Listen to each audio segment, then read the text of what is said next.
সুধী দর্শক মণ্ডলী, প্রতি রবিবারের মতো আজও আপনাদের সামনে হাজির হয়েছি পল্লী কর্মসহায়ক ফাউন্ডেশনের সহযোগিতায় সহযোগী সংস্থা কর্তৃক গৃহীত কোনো কার্যক্রম সম্পর্কে আলোচনার জন্য।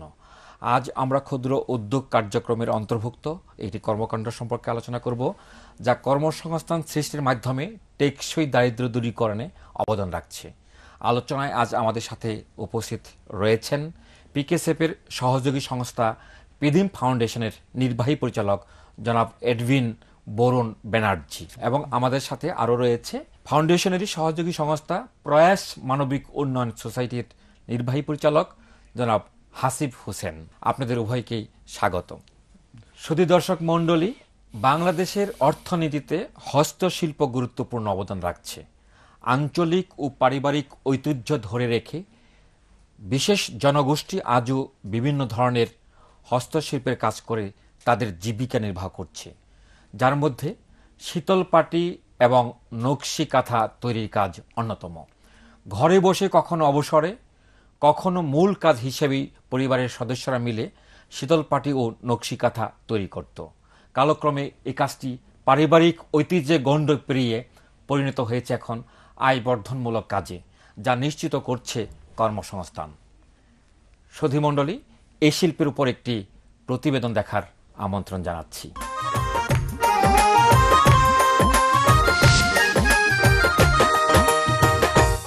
গ্রীষ্মের তাপদাহে শীতলপাটিতে বিশ্রাম নেবার প্রচলন আমাদের দেশে বহুকাল পূর্ব থেকেই। গ্রামে তো বটেই, একসময় নাগরিক জীবনেও শীতলপাটির ব্যবহার লক্ষ্য করা যেত।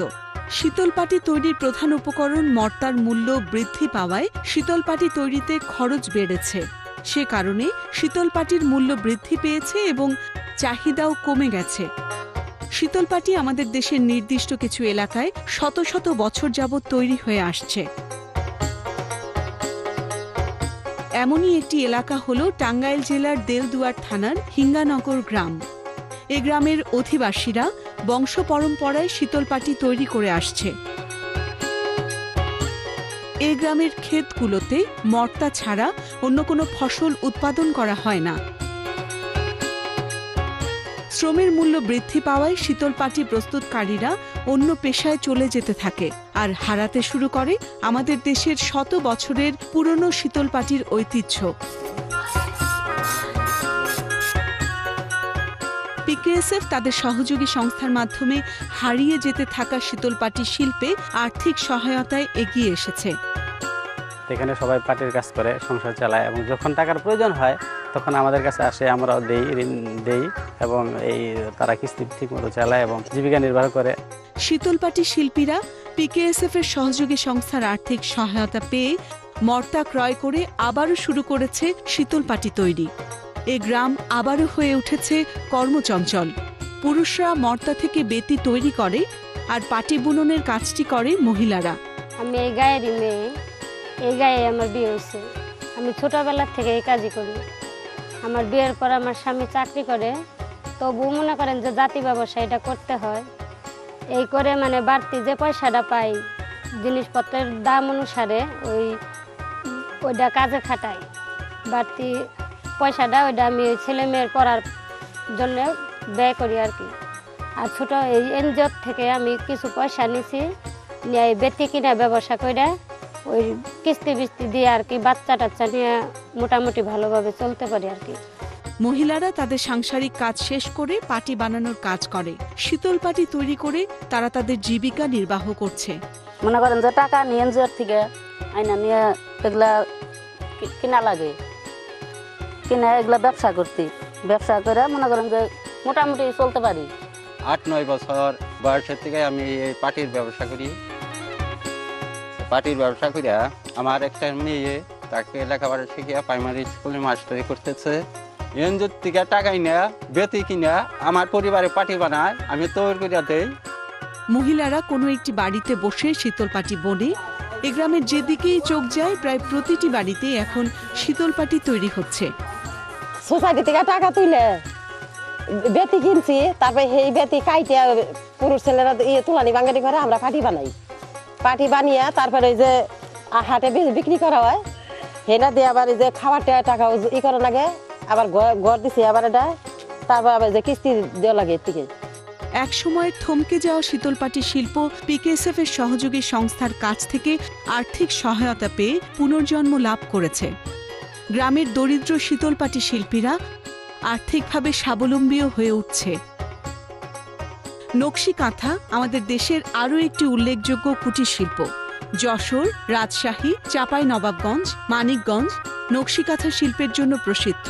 এ অঞ্চলে গ্রামের হতদরিদ্র মহিলারা নকশি কাঁথা তৈরির সাথে জড়িত। কাপড় ও সুতার দাম বেড়ে যাওয়ায় ও বিপণনের সুবিধা না থাকায় এ শিল্পও হারিয়ে যেতে বসেছিল। পিকেএসএফ তাদের সহযোগী সংস্থার মাধ্যমে নকশি কাঁথা শিল্পেও আর্থিক সহায়তা করে আসছে। শুধু আর্থিক সহায়তাই নয়, পিকেএসএফ তাদের সহযোগী সংস্থার মাধ্যমে নকশি কাঁথা বিপণনেরও ব্যবস্থা করেছে, যার ফলে গ্রামীণ দরিদ্র জনগোষ্ঠী সরাসরি আর্থিকভাবে উপকৃত হচ্ছে ও দেশের উন্নয়নশীল অর্থনীতিতে বিশেষ অবদান রেখে চলছে। সুধী দর্শক মণ্ডলী, নকশি কাঁথা এবং শীতলপাটির উপর আমরা প্রতিবেদনটি দেখছিলাম, যেখানে অনেক মানুষের কর্মসংস্থানের ব্যবস্থা হয়েছে। আমরা দেখছিলাম আমাদের টাঙ্গাইলের হিঙ্গানগর গ্রামে প্রায় 7,000 পরিবার এই শীতলপাটির উপর নির্ভরশীল এবং বংশ পরম্পরা শত বছর ধরে তারা এই কাজটি করে আসছে। আলোচনার প্রথমেই জনাব এডমিন ব্যানার্জি, এই শীতলপাটির চাহিদা কেমন? এটা কি সারা বছর নাকি এটি কোনো মৌসুম ভিত্তিক? প্রচণ্ড গরম থাকে, সেই গরম আবহাওয়ার থেকে আমাদেরকে একটু স্বস্তি দেয় মৌসুমী ভিত্তিক একটা। তার মানে গ্রীষ্মকালে এটা ব্যবহার করা হয়। আর এখানে যে দুটো এই শীতলপাটির ডিমান্ড যথেষ্ট আছে দেশে, কিন্তু মুশকিল হলো যে এর দামটা অনেক মানুষের ক্রয় ক্ষমতার বেশি আর কি, মধ্যে থাকে না আর কি। তার কারণ হচ্ছে একটা হলো যারা শীতলপাটি তৈরি করেন তারা যে মুর্তা কেনেন, র ম্যাটেরিয়াল যেটা কেনেন সেটা এক ধরনের লোকের হাতে তারা বন্দী হয়ে গেছে, তারা তাদের মতো সেই মূল্যটা নিয়ন্ত্রণ করে। সুতরাং ওটা যদি র ম্যাটেরিয়ালস যদি অল্প দামে পাওয়া যেত, ন্যায্য মূল্যে পাওয়া যেত, তাহলে হয়তো বা এর প্রোডাকশন কস্টটা কম হতো। আমাদের জীবনযাত্রার মান অনেক উন্নতি হয়েছে, সুতরাং আমাদের অনেক ইনকাম তাদের করতে হয়। এখন এর থেকে যে শ্রমটা দিতে হয় এবং যে সময় লাগে সেটা খুব ইকোনমিক না। এটা যদি আমরা ফ্যাসিলিটেট করতে পারি, সেখানে যদি আমরা সাহায্য করতে পারি, যে সমস্ত জায়গায় ডিম্যান্ড যেগুলো পকেট আছে সেইগুলোকে আইডেন্টিফাই করে সেখানে যদি আমরা এখান থেকে সাপ্লাই দিতে পারি, আর হচ্ছে এর শীতলপাটির যে বুননটা এটা এবং এর যে সৌন্দর্যটা এটা বৃদ্ধিতে যদি আমরা কোনো কন্ট্রিবিউট করতে পারি। একটা হচ্ছে এমব্রয়ডারি কাজ হয়, এতেও সুন্দর এতে ডিজাইন করা যায় এবং তার যথেষ্ট ডিমান্ড আছে এবং সেটা উচ্চবিত্ত সেখানে তাদের পরিবার সেটা আছে, তারাও এগুলো ব্যবহার করেন তাদের এই প্রোডাক্টকে সেল করার জন্য। যদি একটা মার্কেট লিঙ্কেজ বিল্ড আপ করতে পারি, শীতলপাটি প্রচার এবং প্রসারের জন্য আমরা কি ভূমিকা রাখতে পারি? আমরা দেখি যে বহুজাতিক কোম্পানিগুলো কি করে, তারা কোনো প্রোডাক্ট একটা বৈচিত্র্যতা আনার জন্য ডিজাইনার রাখে, বৈচিত্র্যতা আনার জন্য কিভাবে অল্প খরচে সেটাকে প্রোডাক্টটাকে নিয়ে আসা যায় সেই বিষয়ে তারা চিন্তা ভাবনা করে। আমাদেরকেও কিন্তু এইখানে ভাবতে হবে যে আসলে এই গ্রামের শিল্পটা আমাদের শত শত বছরের যে ঐতিহ্য, সেই ঐতিহ্যকে ধরে রাখতে হলে আমাদেরকে কিছু না হলেও ইনভেস্ট করতে হবে। কিসের জন্য? এই বৈচিত্র্যতা আনার জন্য। এই বৈচিত্র্যতা আনতে যে টেকনিক বা কৌশলগুলো, সেইটা এই শত বছরের পরম্পরায় যারা পারিবারিক কাজ হিসাবে ধরে রেখেছে তাদেরকে একটু অ্যাওয়ার করতে হবে। অ্যাওয়ার করলে তারা সেই অনুযায়ী কাজ করবে। এখন মানুষ নতুন নতুন টেস্ট চাচ্ছে সব কিছুতেই, সেই জায়গায় মানুষ তখন আবার নিতে চাইবে। এই জায়গায় আমাদের প্রতিষ্ঠানগুলোর ভূমিকাটা কি? এই বৈচিত্র্যতার জন্য সরকারের সাথে অ্যাডভোকেসি করি যে এই শিল্পটাকে বাঁচিয়ে রাখার জন্য ডিজাইনার কিছু ডেভেলপ করা, আমাদের যেমন কিছু এলাকা নির্ধারণ করে দেওয়া, মুর্তা গাছ যেন ওইখানে হবে, অন্য কিছু হবে না, কিছু জায়গা নির্ধারণ করে দেওয়া। কারণ যেখানে এই শিল্পীরা আছেন গ্রামে, তার আশপাশে যদি এই কাঁচামালটা পায় তাহলে সে এটাকে ধরে রাখার চেষ্টা করবে। সবকিছুর ক্ষেত্রে একটা পেশাদারিত্বের জায়গাটা তৈরি হয়ে যাচ্ছে। তো এই জায়গাটাকে কতটা পেশাদারিত্বের জায়গায় নিয়ে আসা এবং এই ক্ষেত্রে যে সমস্যাগুলো আছে সেই সমস্যাগুলো নির্ধারণ করা, বিশ্লেষণ করা, আইডেন্টিফাই করে তখন তাদের সাথে এইটা ওভারকাম করার জন্য কাজ করা। মুর্তা গাছ, এটার দামও বেড়ে যাচ্ছে এবং যারা এই পেশায় নিয়োজিত তাদের নিজস্ব কোনো জমি জমা নেই, তারা এটা অন্যের উপর নির্ভরশীল। 150 থেকে প্রায় 1500 টাকা পর্যন্ত এক একটা শীতল পাটি। ম্যাক্সিমাম অর্থটা এই যে মধ্যস্থিত ভোগী একটা শ্রেণী আছে তারাই এটা নিয়ে যায়। এটা মার্কেটিংটা কোথায় হচ্ছে ব্যানার্জি? আচ্ছা, এটার প্রধান যে আড়ত যেটা বলি চাঁদপুরে এবং চিটংয়ে। আচ্ছা আচ্ছা, এখানে আর খুব ফাইন কোয়ালিটির যে আমাদের শীতল পাটি হয় কিন্তু ফরিদপুরের জৈনাপুর একটা জায়গা আছে, সেখানে ফাইন কোয়ালিটি। আমরা প্রতিবেদনে দেখলাম এটা হচ্ছে টাঙ্গাইল জেলার দেলদুয়ার উপজেলার হিঙ্গানগর গ্রামে 7000 পরিবার। আর আপনি বলছিলেন ফরিদপুরের জৈনাপুর একটা জায়গা আছে, সেখানে বেস্ট কোয়ালিটির শীতল পাটি তৈরি হয় এবং ওর দাম অনেক বেশি। ওই শীতল পাটিগুলো কোথায় যায়? দেশের বাইরে তো এটা যায় না। দেশের বাইরেও যায়। আমি বলছি এটার বিদেশেও ডিমান্ড আছে, যদিও শীতল পাটি হিসেবে না, ওর থেকে নতুন প্রোডাক্ট, অন্য পণ্য ওই শীতল পাটিটাকে ব্যবহার করে আমরা বিভিন্ন জিনিস। এটা কি শুধু ওই যে মূর্তা গাছ বললাম, শুধু কি এটাই ব্যবহার করা হয় নাকি এর সাথে আরো কিছু? অন্যান্য যে সময় আছে হোগলা পাতা দিয়েও আজকাল অনেক কিছু হয়। এর সাথে হোগলা পাতা প্রোডাক্ট, যেমন একটা হচ্ছে ফুড ট্রে, সেখানে হোগলা পাতা দিয়ে করলো, আবার এর সাথে সুন্দর ডিজাইন করলে হচ্ছে আপনার এটা ওটা শীতল পাটি হলো না, ওটা তাহলে হোগলা পাতা হবে না। না সেটা না, বলছি শীতল পাটিটাকে ইউজটাকে ডাইভার্সিফিকেশন হচ্ছে। আগে তো আমরা গ্রীষ্মকাল শুধাম, এখন ওই শীতল পাটিটাকে আমরা অন্য প্রোডাক্ট তৈরি করার জন্য ওই পাটিটাকে আমরা কেটে ডিজাইন করে অন্য কিছু বানানো হচ্ছে। কেন আমরা এই শিল্পটাকে ধরে রাখবো? এটার আমি সম্ভাবনা দেখি। বিশাল জনগোষ্ঠী আছে, এই জনগোষ্ঠীর কাছে এই শীতল পাটিটাকে আমরা যদি ঠিকমতো পৌঁছে দিতে পারি, বৈচিত্র্যতা দিয়ে পৌঁছে দিতে পারি। উনি যেমন বলছিলেন যে এটা বিকল্পভাবে ব্যবহারের একটা সুযোগ আছে, যেমন হাত ব্যাগ করতে পারি আমরা, যদি এটা যদি ঘাড়ে ঝুলানো ব্যাগ করতে পারি, এটা যদি আমরা ওয়ালেট তৈরি করতে পারি, তাহলে সেটা কিন্তু আমরাই আবার ব্যবহার করব। এবং এটার জন্য আবার প্রচারণাও দরকার আছে। এইখানে আমাকে স্পেশাল শুধু প্রশিক্ষণ বা বৈচিত্র্যতার জায়গায়, কিন্তু বাকি সব কিছুই আমার এই সমাজেই আছে, এই বাংলাদেশেই আছে। আমরা শীতল পাটির সম্ভাবনাময় নিয়ে আরো কথা বলবো বিরতির পরে। শুধু দর্শক মণ্ডলী, বিরতির সময় আমাদের সাথে থাকবেন।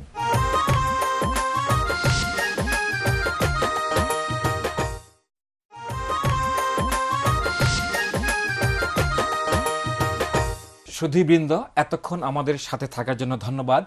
বিরতি যাওয়ার পূর্বে আমরা শীতল পাটি নিয়ে আলোচনা করছিলাম এর সম্ভাবনা নিয়ে। জনাব হাসিফ হোসেন, আপনি সম্ভাবনা নিয়ে কথা বলছিলেন শীতল পাটি। আর কি, আর কেন এই শিল্পটাকে আমাদের ধরে রাখা প্রয়োজন বলে আপনি মনে করেন? অতীত ঐতিহ্য বিশ্লেষণ করলে দেখবো যে মুসলিন যেমন আমাদেরকে গর্বিত করে, শীতল পাটিও কিন্তু আমাদেরকে গর্বিত করে। হাজার বছর ঐতিহ্য এটা আমাদের। কারণ একসময় কিন্তু কেউ যদি মুসলিন কিনে নিয়ে যেত তার দেশের জন্য, বাইরে থেকে এসে শীতল পাটির একটা পাটিও কিনে নিয়ে যেত। তো অতএব সেই জায়গা থেকে মুসলিনকে আমরা বা রেশমকে যেভাবে বাঁচিয়ে রাখার চেষ্টা করছি বিভিন্ন জায়গায়, আমাদের অঞ্চলে, রাজশাহী অঞ্চলে আমরা চেষ্টা করছি, সেরকম যে অঞ্চলগুলোতে শীতল পাটি আছে সেই জায়গাগুলোতে বাঁচিয়ে রাখার জন্য চেষ্টা করতে হবে। সমাজকেও ভূমিকা রাখতে হবে, সরকারকেও রাখতে হবে, এবং আমাদের মতো যে সংস্থাগুলো আছে, পিকেসেপ আছে, সবাইকেই এগিয়ে আসতে হবে এই জায়গাটাকে বাঁচিয়ে রাখার জন্য। নকশি কাঁথা সম্পর্কে যদি আমরা আলোচনা করি, আমাদের অনেক উপকারভোগীরা এই শিল্পের সাথে, নকশি কাঁথার সাথে সম্পর্ক। আমরা যদি ভাবি যে আমাদের এখানে দুইটি প্রতিষ্ঠান রয়েছে, এই দুটি প্রতিষ্ঠানে প্রায় 30,000, অর্থাৎ 60,000 পরিবারের সাথে আপনারা কাজ করছেন। তো এদের মধ্যে আনুমানিক কত শতাংশ হবে যারা পরোক্ষ এবং প্রত্যক্ষভাবে এই শীতল পাটি বা নকশি কাঁথার সাথে সম্পৃক্ত? এটা এক্সাক্ট স্ট্যাটিস্টিকটা আমার কাছে নাই, এটা নাই, কিন্তু অনেকে যে সম্পৃক্ত আছে, করে থাকেন, সেটা আমি জানি, এবং সেটাই আমাদের অর্থায়নে করে থাকেন। এটা কি ফুল টাইম এমপ্লয়মেন্ট হিসেবে নাকি পারিবারিক কাজের বাইরে? এটা হচ্ছে একটা এডিশনাল ইনকাম সোর্স হিসেবে এটা করে, যেমনটি আমরা দেখছিলাম প্রতিবেদনে। যারা উচ্চবিত্তের তারা কিন্তু এটাকে নকশি কাঁথাটা ওয়াল হ্যাঙ্গার হিসেবে ব্যবহার করে, এবং এটা তাদের রুম ডেকোরেশনে ব্যবহার করে, এবং অনেকে এটা কাঁথা হিসেবে কিন্তু সেগুলো বেশ পশ এরিয়াতে যে সমস্ত দোকান আছে সেখানে অনেক দামে বিক্রি হয়, 2,500, 3,000, 5,000 এরকম পর্যন্ত বিক্রি হয়, 15,000। কিন্তু যারা এর সাথে যুক্ত তারা কিন্তু এই টাকাটা কিন্তু এই মূল্যটা পায় না, অনেক কম পায়। সুতরাং এইখানে কিন্তু একটা বিরাট গ্যাপ আছে, যারা প্রডিউসার এবং যারা আলটিমেটলি এই গ্যাপটা পূরণে আপনারা কি কিছু করেন কিনা?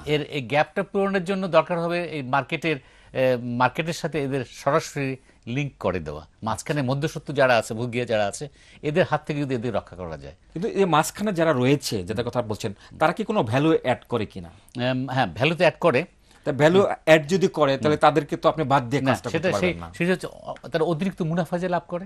আমাদের মনে হওয়া উচিত এরকম যে প্রফিটের একটা অংশ যেন এটা প্লাউ ব্যাক করে, ওদের কাছে ফিরে আসে। এই ধরনের যদি একটা মেকানিজম বিল্ড আপ করা যায়, এটা বিদেশে আমি জানি, যারা বিদেশে অনেক নকশি খাতে কিন্তু এক্সপোর্ট করা হয় এবং ওখানে ফেয়ার প্রাইস শপ আছে, ওরা কিন্তু এই কত প্রাইস তারা পায় একজন যারা নকশি খাতার সাথে যুক্ত, সেটা কিন্তু একটা মনিটর করে।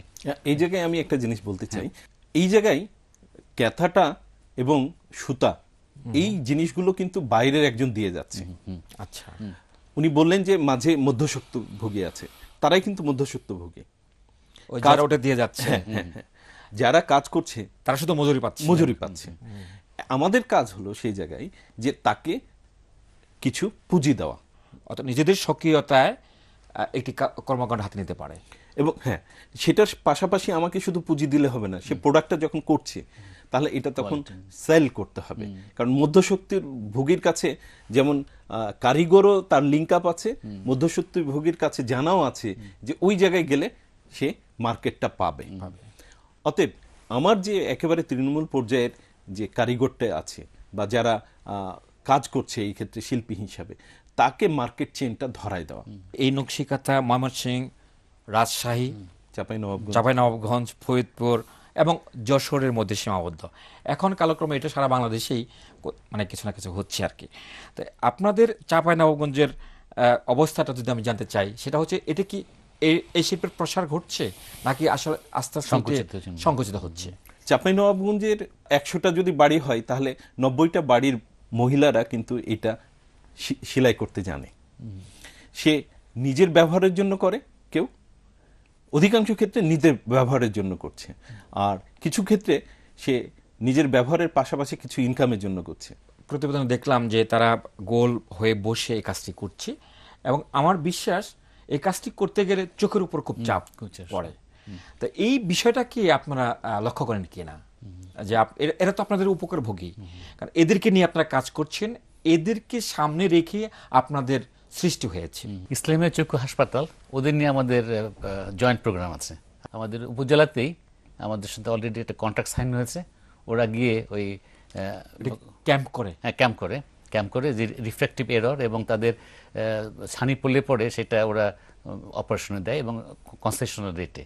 আর আমাদের একটা ভিশন সেন্টার আছে, সেটা ওই শেরপুরে, তারা এটা অপারেট করে। সেখানে আশেপাশে অনেক লোক আসে। আর সর্বোপরি এই যাদের নিয়ে আপনি কাজ করছেন, যাদেরকে সাথে নিয়ে আপনি কাজ করছেন, তাদের স্বাস্থ্যের দিক আপনাদের কোনো কার্যক্রম আছে কিনা, স্বাস্থ্যকে নিয়ে? আমাদের এনরিচ কর্মসূচি আছে, যেটা পল্লী কর্ম সহায়ক ফাউন্ডেশনের সহায়তায় আমরা করে থাকি। নতুনভাবে আমরা উজ্জীবিত নামে একটা কর্মসূচি হাতে নিয়েছি, যেটা সেটাও পিকেএসএফ এর সহায়তা। প্যারামেডিক্স আমরা বিভিন্ন যে স্ট্যাটিক ক্লিনিক, স্যাটেলাইট ক্লিনিক এবং প্রতি সপ্তাহে আমরা ডক্টরদের, এমবিবিএস ডক্টরদের নিয়ে এসে সেখানে স্বাস্থ্যসেবা দিচ্ছি। এই জায়গাটা আমরা যেমন করছি আর কি বিভিন্ন জায়গায়, সেখানে আমাদের এই বেনিফিশিয়ারিরাই কিন্তু সুবিধাগুলো, স্বাস্থ্যসেবাগুলো নিচ্ছে। সেই চোখ হোক, দাঁত হোক, শরীরের সাধারণ যে এইগুলো চিকিৎসাগুলো সেটা নিচ্ছে। আমি এই জায়গায় আরেকটা জিনিস মানে সম্পর্ক যুক্ত করতে চাই। আমরা রিসেন্টলি আমাদের কমিউনিটি রেডিও মহানন্দার একটা ইম্প্যাক্ট স্টাডির জন্য গিয়েছিলাম। তখন দেখলাম যে অনেকে সুজনি সেলাই করছে আর রেডিও আমাদের শুনছে, রেডিও মহানন্দা শুনছে। আচ্ছা,